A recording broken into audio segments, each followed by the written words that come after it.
नमस्कार, आप देख रहे जनता टीवी। मैं हूं आपके साथ मंत्र पाठी। सीधा चलेंगे उत्तरकाशी, जहां सीएम धामी जनसभा को संबोधित करते हुए नजर आ रहे हैं। पूर्व जिलाध्यक्ष आदरणीय मुरारीलाल भट्ट जी, संत सिंह राणा जी, पूर्व राज्य मंत्री रामचंद्र नौटियाल जी, जितेंद्र राणा जी, मंडल अध्यक्ष भटवाड़ी, संतोष नौटियाल जी, सूरज सिंह गुसाई जी, विजय बहादुर जी, कन्हैया जी, विजयपाल जी और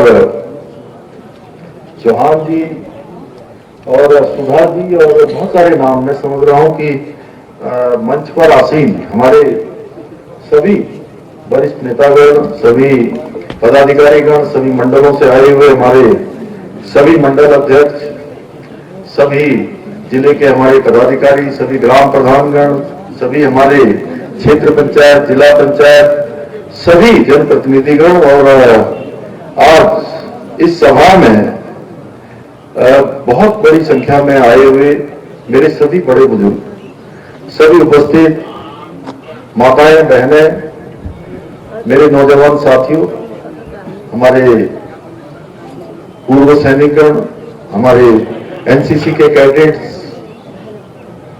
और पत्रकार एवं छायाकार बंधु, हमारे इलेक्ट्रॉनिक मीडिया के सभी मेरे दोस्त, सभी मित्र, हमारे संत समाज के पूज्य संतगण, मैं सबसे पहले तो आज इतनी बड़ी संख्या में आप सब यहां पधारे और आप लोगों ने पूरे रास्ते भर मैं वहां से यहां तक पहुंचने में हेलीपैड से लेकर अनेक स्थानों पर मेरे बड़े बुजुर्गों ने जहां दोनों हाथ सर पर रख के आशीर्वाद दिया, माताओं बहनों ने भी अपना आशीर्वाद दिया, कई फूल से, पत्तों से, अनेक प्रकार से हमारी बहनों ने वहां से अच्छा सा जो इतना पूज्य फूल लाकर हमको आशीर्वाद दिया और मेरा स्वागत किया, अभिनंदन किया।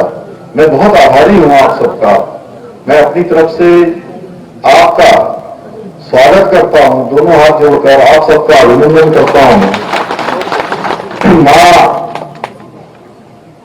पतित पावनी गंगा का उद्गम स्थल और गंगोत्री धाम, ऐसी पुण्य धरा पर जब भी आने का मौका मिलता है तो मैं स्वयं को धन्य महसूस करता हूं। भाइयों बहनों, कल प्रधानमंत्री जी हमारे राज्य में उत्तराखंड में आए थे।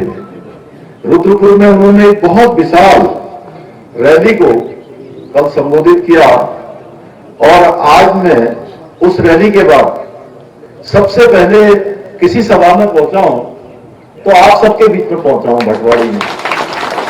और प्रधानमंत्री जी ने आप सबको मुझे संदेश देने के लिए कहा था कि आप सबको मेरी तरफ से सबको नमस्ते कहना, सबको राम राम कहना। तो मैं सबको प्रधानमंत्री जी की तरफ से भी आप सबको प्रणाम करता हूं कि उन्होंने मुझे संदेश वाहक के रूप में आप सबके बीच में भेजा है। मैं उनका संदेश आप तक भेज रहा हूं।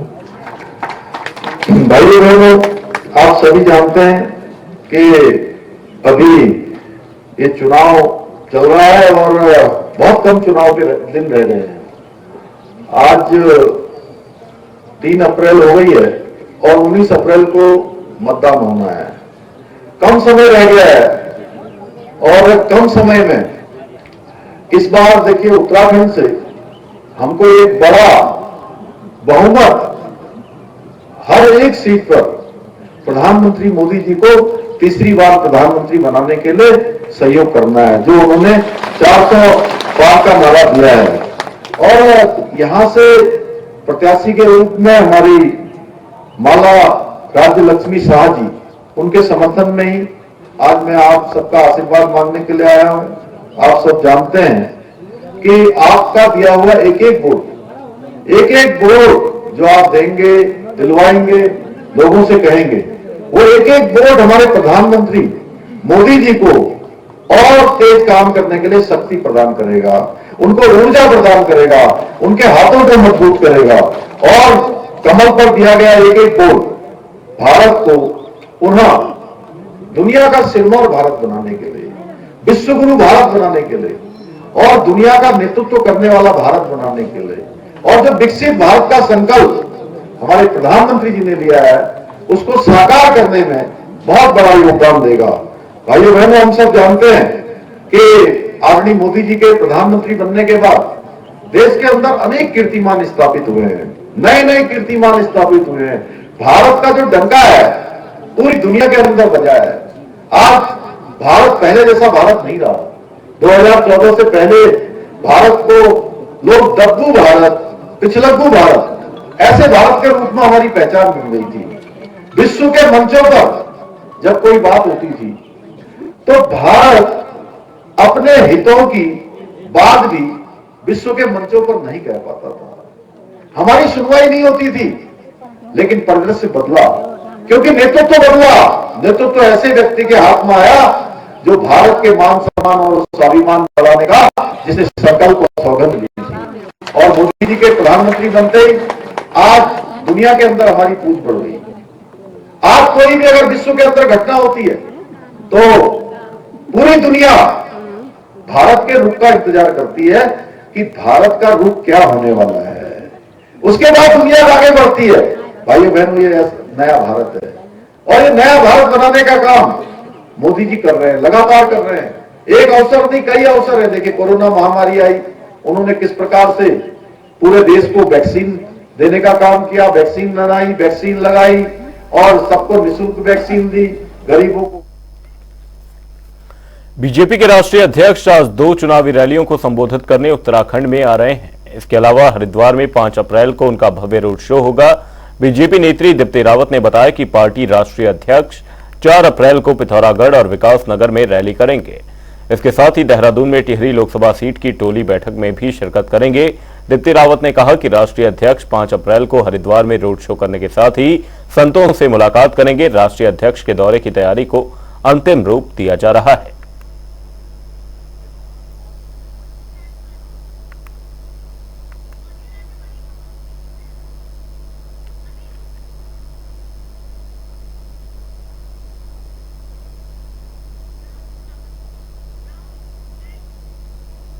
बुलेटिन में रुक करेंगे अगली बड़ी खबर की ओर। बड़ी खबर, बड़ी जानकारी उत्तराखंड की राजनीति से जुड़ी इस वक्त की सबसे बड़ी खबर आपको बता रहे हैं। इस वक्त की सबसे बड़ी खबर उत्तराखंड की राजनीति को लेकर हरक सिंह रावत बीजेपी में शामिल होते नजर आएंगे। सूत्रों के हवाले से यह बड़ी खबर। जांच से परेशान चल रहे थे हरक सिंह रावत, वहीं जांच से बचने के लिए बीजेपी का दामन थामते नजर आ सकते हैं। हरक की पुत्रवधू कांग्रेस से इस्तीफा दे चुकी हैं, जिसके बाद से कुछ जानकारी सामने इस बीच।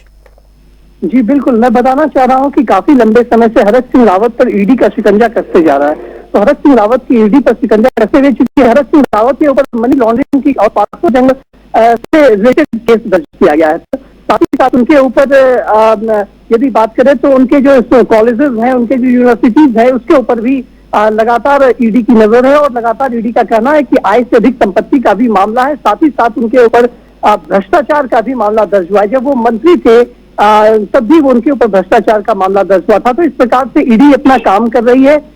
ईडी लगातार हरक सिंह रावत को समन भेजती है और हरक सिंह रावत एक ईडी के सामने पेश भी हुए। वहीं कल से हरक सिंह रावत को ईडी के द्वारा समन भेजा गया था और पेशी करने की बात कही गई थी, लेकिन हरक सिंह रावत ईडी के पास पेश होने नहीं आए क्योंकि हरक सिंह रावत को कांग्रेस के द्वारा बाहर भेज दिया गया है। अब दूसरी बात रह गई यहाँ पर कि हरक सिंह रावत के ऊपर लगातार शिकंजा कसने के माध्यम से सूत्रों के हवाले से जानकारी मिल रही है कि हरक सिंह रावत जो है वो भाजपा में शामिल हो सकते हैं। तो इसकी जानकारी तो अभी तक सूत्रों के ही माध्यम से मिली है, कंफर्म जानकारी अभी तक नहीं मिल पाई है, लेकिन आगामी 1 से 2 दिन में इस बात की जानकारी मिल जाएगी कि हरक सिंह रावत क्या बीजेपी में शामिल होते हैं या हरक सिंह रावत के ऊपर क्या हो सकता है। लेकिन यदि बात करें तो बीजेपी ने उन्हें निष्कासित कर दिया है पार्टी से।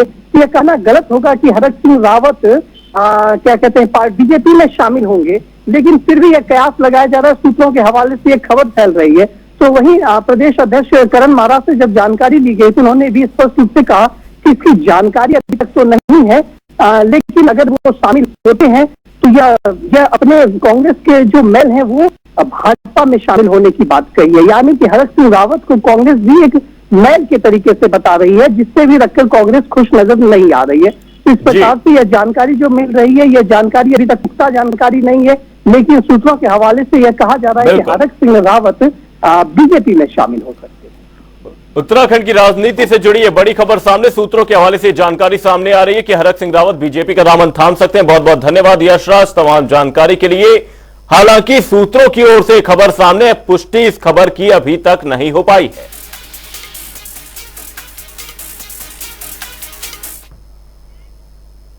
बीजेपी के राष्ट्रीय अध्यक्ष आज 2 चुनावी रैलियों को संबोधित करने उत्तराखंड में आ रहे हैं। इसके अलावा हरिद्वार में 5 अप्रैल को उनका भव्य रोड शो होगा। बीजेपी नेत्री दीप्ति रावत ने बताया कि पार्टी राष्ट्रीय अध्यक्ष 4 अप्रैल को पिथौरागढ़ और विकासनगर में रैली करेंगे। इसके साथ ही देहरादून में टिहरी लोकसभा सीट की टोली बैठक में भी शिरकत करेंगे। दीप्ति रावत ने कहा कि राष्ट्रीय अध्यक्ष 5 अप्रैल को हरिद्वार में रोड शो करने के साथ ही संतों से मुलाकात करेंगे। वहीं राष्ट्रीय अध्यक्ष के दौरे की तैयारी को अंतिम रूप दिया जा रहा है।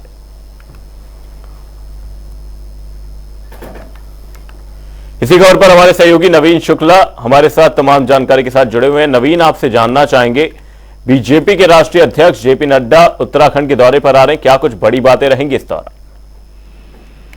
जी अमन, निश्चित तौर पर अगर देखा जाए तो कहीं ना कहीं जो बीजेपी ने अपने बड़े नेताओं के जो कार्यक्रम है उसे तय कर दिए हैं। कल प्रधानमंत्री नरेंद्र मोदी रुद्रपुर में एक बड़ी जनसभा को संबोधित उन्होंने किया है। इसके साथ ही अब जो राष्ट्रीय अध्यक्ष जेपी नड्डा है वह उत्तराखंड दौरे पे आ रहे हैं। इनका जो दौरा है वो 2 दिवसीय होने जा रहा है और कहीं ना कहीं इसको लेकर बीजेपी तमाम अपनी तैयारियों को अंतिम रूप देने का काम कर रही है। साथ ही अगर राष्ट्रीय अध्यक्ष की बात की जाए तो वो 5 अप्रैल को हरिद्वार में जो रोड शो होना है उसमें प्रतिभाग करेंगे और जो 4 अप्रैल को उत्तराखंड की जो 2 चुनावी रैलियां हैं विकासनगर में होनी है और इसके साथ ही अगर बात की जाए तो बटोली बैठक में भी प्रतिभाग करेंगे।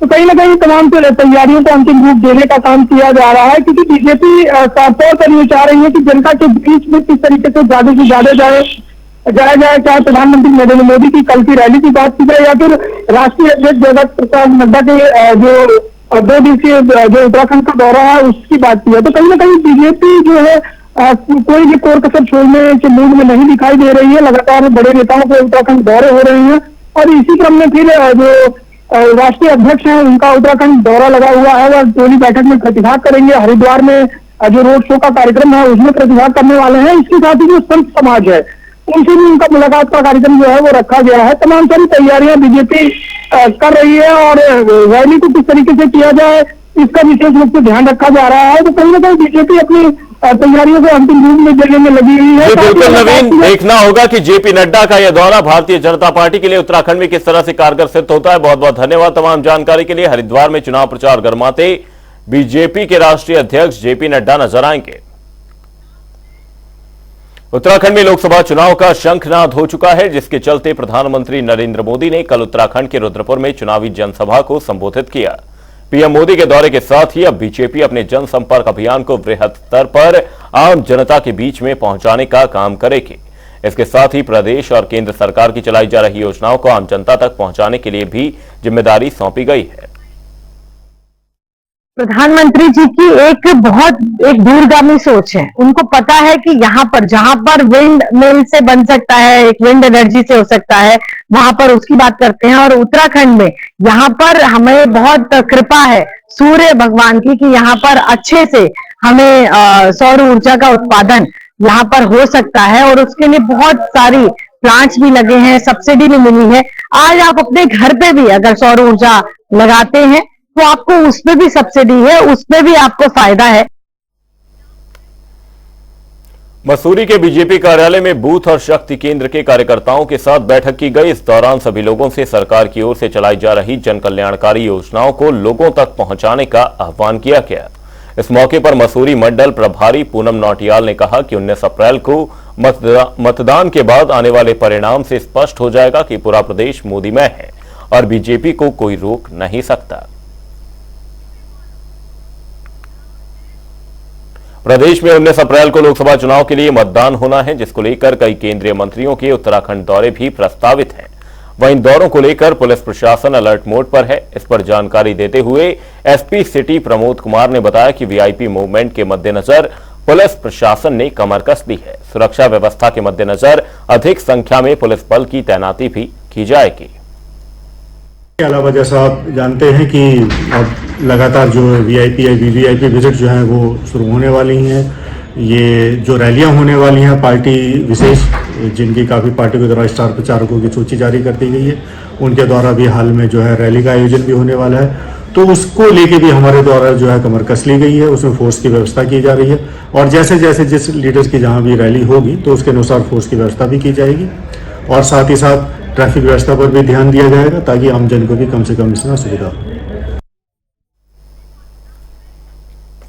देहरादून में अपर मुख्य निर्वाचन अधिकारी विजय कुमार जोगदंडे ने सचिवालय स्थित मीडिया सेंटर में प्रेस ब्रीफिंग की। इस दौरान उन्होंने भारत निर्वाचन आयोग की ओर से मीडिया के संबंध में दिए गए निर्देशों की जानकारी दी।